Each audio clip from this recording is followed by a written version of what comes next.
खजाना की कहानी। बहुत समय पहले की बात है। एक छोटे से गांव में एक वृद्ध साधु बाबा रहते थे।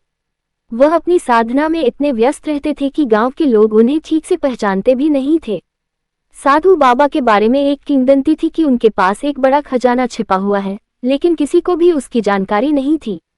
एक दिन गांव में एक युवा लड़का रमेश आया। वह बहुत ही गरीब था, लेकिन उसमें बहुत मेहनत करने की भावना थी। उसने सुना था कि साधु बाबा के पास खजाना है और उसे यह खजाना चाहिए ताकि वह अपने परिवार की मदद कर सके। रमेश ने एक दिन साधु बाबा से मिलने का निश्चय किया।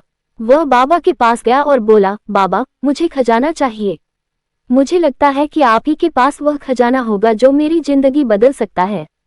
साधु बाबा मुस्कुराए और बोले, तुम खजाना चाहते हो, लेकिन तुम्हें पहले ये समझना होगा कि खजाना क्या है। खजाना केवल सोने चांदी या बहुमूल्य रत्नों का नहीं होता। असली खजाना तो उस ज्ञान और मेहनत में होता है जो इंसान अपने जीवन में अर्जित करता है। रमेश चौंका, लेकिन उसने बाबा की बात मानी और अगले कुछ सालों तक बाबा से शिक्षा ली। वह खेती में माहिर हो गया, अच्छे विचारों का पालन करने लगा और अपने परिवार के लिए बहुत मेहनत करने लगा। कुछ समय बाद वह सच में संपन्न हो गया और उसका परिवार भी खुशहाल हो गया।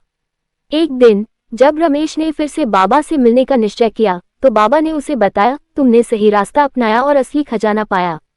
खजाना केवल भौतिक संपत्ति नहीं होता, वह आंतरिक शांति और ज्ञान है जो तुम्हारे जीवन को सच्चे अर्थों में संपन्न बनाता है।